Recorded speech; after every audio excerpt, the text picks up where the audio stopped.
Suite de la lecture. Le lendemain, d'autres charrettes et d'autres encore gravirent la colline.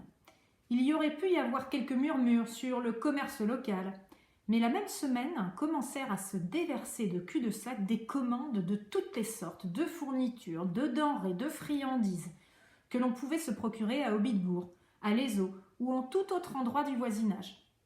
Les gens s'enthousiasmèrent. Ils se mirent à cocher les jours sur le calendrier et ils guettèrent avec avidité le facteur, dans l'espoir d'invitation. Elles ne tardèrent pas à pleuvoir. La poste de Hobitbourg fut embouteillée, celle de l'Ezo débordée, et il fallut faire appel à des facteurs auxiliaires. Ils montaient la colline en un courant continu pour porter des centaines de variations, polies sur le thème « Merci, je viendrai certainement ». Une pancarte apparut à la grille de cul-de-sac. « Entrée interdite sauf pour affaires concernant la réception ». Même ceux qui prétendaient avoir affaire avec la réception étaient rarement admis à l'intérieur. Bilbon était très occupé à écrire des invitations, à pointer les réponses, à empaqueter des cadeaux et à faire certains préparatifs personnels et secrets. Depuis l'arrivée de Gandalf, il était devenu invisible. En se réveillant un beau matin, les hobbits trouvèrent le grand champ au sud de la porte de devant de Bilbon couvert de cordes et de montants destinés à dresser des tentes et des pavillons. Une entrée spéciale fut ouverte dans le talus, menant à la route et de larges marches, et une grande porte blanche y furent construites. Les 3 familles hobbits du chemin des trous du talus qui longeait le champ y prirent un immense intérêt, et tout le monde les envia. Le vieux Gamgee l'Ancien cessa même de prétendre travailler dans son jardin. Les tentes commencèrent à s'élever. Il y avait un pavillon particulièrement grand, si vaste que l'arbre qui poussait dans le champ y était englobé et se dressait fièrement près d'une des extrémités, à la tête de la table principale.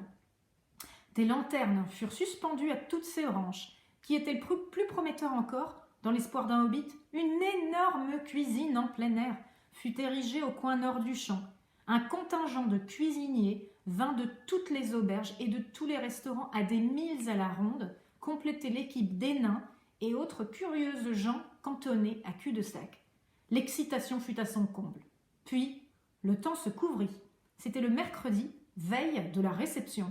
L'inquiétude était intense. Puis l'aube du jeudi 22 apparut pour de bon. Le soleil se leva, les nuages s'évanouirent, les drapeaux furent déployés et la fête commença. Bilbon Saquet l'appelait réception, mais c'était en réalité toute une variété de distractions condensées en une.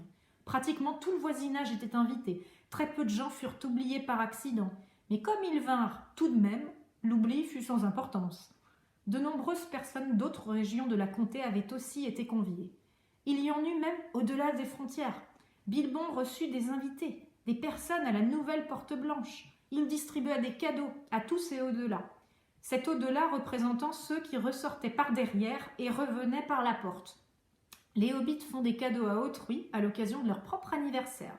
Pas des cadeaux coûteux en général, et pas avec la même prodigalité qu'en ce jour, mais ce n'était pas un mauvais système. En fait, à Hobitbourg et à l'Ezo, chaque jour de l'année était l'anniversaire de quelqu'un, de sorte que de tout hobbit de cette région avait une bonne chance de recevoir au moins un cadeau par semaine, au moins, et il ne s'en lassait jamais. En cette occasion, les cadeaux étaient inhabituellement beaux. Les jeunes hobbits étaient tellement excités qu'ils oublièrent presque un moment la question du manger. Il y avait des jouets dont ils n'avaient jamais vu d'exemple, tous magnifiques, et certains manifestement magiques. Un grand nombre de ces jouets avaient été commandés 1 an auparavant. Ils venaient d'aussi loin que la montagne et le Val, et ils étaient authentiques et d'authentiques fabrications naines. Quand tous les invités eurent été individuellement accueillis et eurent finalement passé la porte, il y eut des chants, des danses, de la musique, des jeux, et naturellement à manger et à boire. Il y avait 3 repas formels, le déjeuner, le thé, le dîner ou souper. Mais le déjeuner et le thé furent surtout marqués par le fait qu'à ce moment, tous les invités étaient assis et mangeaient ensemble. Entre-temps, il y avait simplement des quantités de gens qui mangeaient et buvaient, de façon continue de 11h à 6h30, moment où commença le feu d'artifice. Ce feu d'artifice était de Gandalf. Il ne l'avait pas seulement apporté, mais combiné et fabriqué, et ce fut lui qui tira les effets spéciaux, les pièces montées, les vols de fusées. mais il y eut aussi une généreuse distribution de pétards, de serpenteaux, de soleils, de torches, de chandelles, de nains, de fontaines d'elfes, d'aboyeurs, de gobelins et de coups de tonnerre. Tout cela était superbe. L'art de Gandalf se perfectionnait avec l'âge. Des fusées ressemblaient à des vols d'oiseaux scintillants, chantant avec de doux accents. Il y eut des arbres verts, aux troncs de fumée sombre. Leurs feuilles s'ouvrirent comme si tout un printemps se déployait en un instant, et leurs branches répandirent sur les hobbits étonnés des fleurs rayonnantes qui disparurent avec un doux parfum et s'envolèrent en étincelant dans les arbres. Des fontaines de pavillons, des colonnes de feux colorés s'élevèrent pour se muer en aigles, en navires sous les voiles, en une phalange de cygnes volants. Il y eut un orage rutilant, une averse de pluie. Une forêt de javelots d'argent jaillit soudain dans l'air, avec le sifflement de 100 serpents ardents. Il y eut aussi une dernière surprise, en l'honneur de Bilbon, et elle saisit à l'extrême tous les hobbits, comme le voulait Gandalf. Les lumières s'éteignirent, une grande fumée s'éleva. Elle prit la forme d'une montagne, vue dans le lointain, et elle commença de rougeoyer en son sommet. Puis elle cracha des flammes vertes et écarlates. S'envola alors un dragon d'or rouge, non pas grandeur nature, mais terriblement naturel d'aspect. Il y eut un rugissement, et il survola par 3 fois les têtes de la foule en sifflant.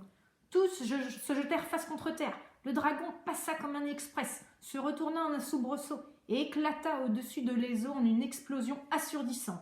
« C'est le signal du souper !» dit Bilbon. La douleur et l'alarme s'évanouirent d'un coup, et les hobbits prostrés se relevèrent d'un bond. Il y eut un souper splendide pour tout le monde, hormis ceux qui étaient conviés au dîner de famille spécial. Celui-ci se tint dans le grand pavillon. Les invitations étaient limitées à 12, chiffre que les hobbits nomment aussi une grosse, encore que ce mot ne fût pas jugé convenir à des personnes. Et les invités étaient choisis parmi toutes les familles auxquelles Bilbon et Frodon étaient apparentés, avec l'addition de quelques amis personnels non parents tels que Gandalf. Maints jeunes hobbits étaient compris et étaient présents par autorisation paternelle, car les hobbits étaient coulants à l'égard de leurs enfants, pour ce qui était de veillées tardives, surtout quand il y avait une chance de repas gratuit. Élever de jeunes hobbits nécessitait une ample provende. Il y avait de nombreux saquets et bauffins, et aussi de nombreux toucs et brandeboucs. Il y avait divers fouilles, parents de la grand-mère de Bilbon, et divers bouleaux, alliés de son grand-père, et une sélection de fouines, bolgers, sangleboucs, trous-grisards, bravés, sonnecors et fiers-pieds. Certains n'étaient que des très lointains parents de Bilbon, et d'aucuns qui vivaient dans des coins retirés de la comté n'étaient à peu près jamais venus à Hobbitbourg. Les saquets de Besaft n'avaient pas été oubliés. Othon et sa femme Lobelia étaient présents. Ils n'aimaient pas Bilbon et détestaient Frodon, mais si magnifique était la carte d'invitation écrite à l'encre d'or qu'ils avaient trouvé impossible de refuser. Du reste, leur cousin Bilbon s'était spécialisé depuis bien des années dans la bonne chère et sa table était hautement réputée. Tous les 144 invités espéraient un agréable festin. Encore qu'ils craignaient assez le discours d'après-dîner de leur hôte, élément inévitable. Il avait tendance à introduire des morceaux de ce qu'il appelait poésie, et parfois, après quelques vers, à faire des allusions aux aventures absurdes de son voyage. Les invités ne furent pas déçus. Ils eurent un très agréable festin. En fait, un banquet qui avait toutes les qualités. Riche, abondant, varié et prolongé. Les achats de nourriture tombèrent presque à zéro dans la région durant toute la semaine suivante. Mais comme l'approvisionnement de Bilbon avait épuisé les stocks de la plupart des magasins, des caves et des entrepôts dans un rayon de plusieurs milles, cela n'eut pas grande importance. Après le banquet, plus ou moins, vint le discours, tant attendu. Mais la plupart de la compagnie était à présent d'humeur tolérante, à ce stade délicieux où l'on remplit les derniers coins, comme il disait. Les invités sirotaient leurs boissons favorites, en grignotant leurs friandises préférées, et leurs craintes étaient oubliées. Ils étaient prêts à écouter n'importe quoi et à applaudir à toute pause. « Mes chers amis, dit Bilbon, se levant à sa place. « Silence, silence, silence » crièrent-ils, ne cessant de répéter ces mots en chœur, sans paraître vouloir suivre leur propre injonction. Bilbon quitta sa place et alla grimper sur une chaise sous l'arbre illuminé. La lumière des lanternes tombait sur son visage radieux. Les boutons d'or brillaient sur son gilet de soie brodé. Tous pouvaient le voir là debout, agitant une main en l'air, tandis que l'autre était enfoui dans la poche de son pantalon. « Mes chers Saquet et Beaufin, reprit-il, et mes chers Touques et Brandebouc, Fouille, Boulot, Fouine, Solcor, Bolger, Sanglebouc, Bravet, Trougrisard et Fierpied. Fierpied » cria un vieux hobbit du fond du pavillon. Il s'appelait Fierpied, bien entendu, et il méritait bien son nom. Ses pieds étaient grands, exceptionnellement velus, et ils reposaient tous deux sur la table. « Fierpied » répéta Bilbon, « et aussi mes bons Saquets de Besace, dont le retour enfin à cul-de-sac est le bienvenu. Ce jour est celui de mon 111e anniversaire. « Hourra ! Hourra ! Bon anniversaire » cria-t-on, et de marteler joyeusement les tables. Bilbon s'en tirait magnifiquement, c'était le genre de discours qu'on appréciait, clair et bref. « J'espère que vous vous amusez autant que moi. » Acclamations assourdissantes, cris de oui et de non. Retentissement de trompettes, de cordes, de pipeaux, de flûtes et autres instruments de musique. Il y avait là, comme il a été dit, de nombreux jeunes hobbits. On avait tiré des centaines de diablotins musicaux. La plupart portaient la marque Val, ce qui signifiait pas grand-chose pour les hobbits, mais tous s'accordèrent à déclarer que c'était de merveilleux diablotins. Ils contenaient des instruments, petits, mais d'une facture parfaite et d'une sonorité enchanteresse. De fait, dans un coin, certains des jeunes Touques et Brandebouc, supposant que l'oncle Bilbon en avait fini, formèrent alors un orchestre impromptu et entamèrent un joyeux air de danse.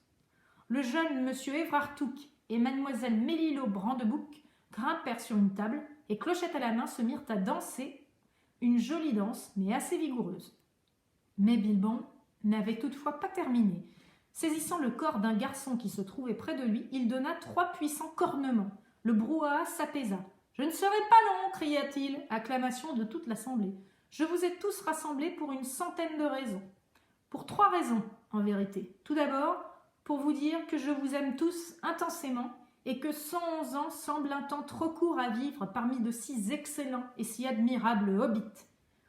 Je ne connais pas la moitié d'entre vous à moitié autant que je le voudrais, et j'aime moins la moitié d'entre vous à moitié aussi bien que vous le méritez. » Il y eut çà et là quelques applaudissements, mais la plupart de l'assistance s'efforçait de démêler s'il s'agissait d'un compliment ou pas. En second lieu, pour célébrer mon anniversaire, je devrais dire notre anniversaire, car c'est aussi bien sûr celui de mon héritier et neveu, Frodon. Il entre aujourd'hui dans sa majorité et dans son héritage. Quelques applaudissements pour la forme et de bruyants cris de « Frodon, Frodon, chic au vieux Frodon » de la part des plus jeunes. Les Saquets de Besace se renfrognèrent, se demandant ce qui signifiait entrer dans son héritage. Ensemble, nous comptons 144 ans. Votre nombre a été choisi pour concorder avec ce total remarquable. Aucune acclamation. Maints invités, et particulièrement les Saquets de Besace, se sentirent insultés, dans leur certitude de n'être là que pour compléter le nombre requis, comme des marchandises dans un emballage. Une grosse, en vérité, quelle expression vulgaire. C'est aussi, s'il m'est permis de me rapporter à l'histoire ancienne, l'anniversaire de mon arrivée par tonneau à Esgarotte, sur le long lac. Bien que le fait que ce fût mon anniversaire me fût sorti de la mémoire en cette occasion. Je n'avais alors que 51 ans, et les jours de naissance me semblaient pas aussi importants. Le banquet fut splendide toutefois, encore que je fusse affligée d'un fort rhume, et je m'en souviens, et je pouvais me dire seulement « Merci beaucoup ». Je le répète à présent plus correctement. Merci beaucoup d'être venu à ma petite réception. Silence obstiné, tous craignaient l'imminence d'une chanson ou d'une poésie. Mais Bilbon ne chanta ni ne déclama, il observa une courte pause. Troisièmement, et pour finir, dit-il, je voudrais vous faire une annonce. Il prononça ce dernier mot avec tant de force et de soudaineté que tous ceux qui le pouvaient encore se redressèrent. J'ai le regret de vous annoncer, quoique je vous l'ai dit, 111 ans soit un temps bien suffisant à passer parmi vous, que ceci est la fin. Je m'en vais. Je pars maintenant. Adieu. Il descendit de sa chaise et disparut. Il y eut un éclair aveuglant et les invités sillèrent tous. Quand ils ouvrirent les yeux, Bilbon ne se voyait nulle part. 144 hobbits abasourdis se renversèrent sans voix de leurs chaises. Le vieil Odon Fierpied retira les pieds de la table et en frappa le sol. Puis il y eut un silence absolu jusqu'à ce que soudain, après plusieurs profondes inspirations, tous les Saquets, Beaufin, Touques se missent à parler en même temps. Il fut généralement convenu que la plaisanterie était de très mauvais goût, et il fallut encore de la nourriture et de la boisson pour remettre les invités du choc et du désagrément. « Il est fou, je l'ai toujours dit !» fut sans doute le commentaire le plus commun. Même les Touques, à quelques exceptions près, trouvèrent la conduite de Bilbon absurde. Pour le moment, la plupart considérèrent que sa disparition n'était rien d'autre qu'une farce ridicule. Mais le vieux Rory Brandebouc n'en était pas si sûr. Ni l'âge ni un dîner énorme n'avaient obnubilé sa finesse d'esprit, et il dit à sa belle-fille Esmeralda « Il y a un micmac là-dedans, ma chère. Je pense que ce fou de Saké est de nouveau parti. Quel vieux nigaud! Mais pourquoi s'en faire? Il n'a pas emporté la boustiffe. » Il cria d'une voix forte à Frodon de faire à nouveau passer le vin. Frodon était la seule personne présente à n'avoir rien dit. Durant un moment, il était resté silencieux près de la chaise vide de Bilbon, négligeant toute remarque et toute question. Il s'était amusé de la farce, bien sûr, quoiqu'il fût au courant. Il avait eu peine à se retenir de rire de la surprise indignée des invités. Mais il se sentait en même temps profondément troublé. Il se rendait soudain compte qu'il aimait tendrement le vieux hobbit. La plupart des invités continuèrent à manger et à boire, tout en discutant des bizarreries passées et présentes de Bilbon. Mais les Saquets de Besace étaient déjà partis furieux. Frodon ne voulait plus rien avoir à faire avec la réception. Il ordonna de servir encore du vin, puis il se leva, vida en silence son propre verre à la santé de Bilbon et se glissa hors du pavillon. Quant à Bilbon Saquet, tandis même qu'il faisait son discours, il n'avait cessé de tripoter l'anneau d'or dans sa poche, cet anneau magique sur lequel il avait gardé le secret durant tant d'années. En descendant de sa chaise, il le glissa à son doigt, et jamais plus aucun hobbit de Hobbitbourg ne devait le revoir.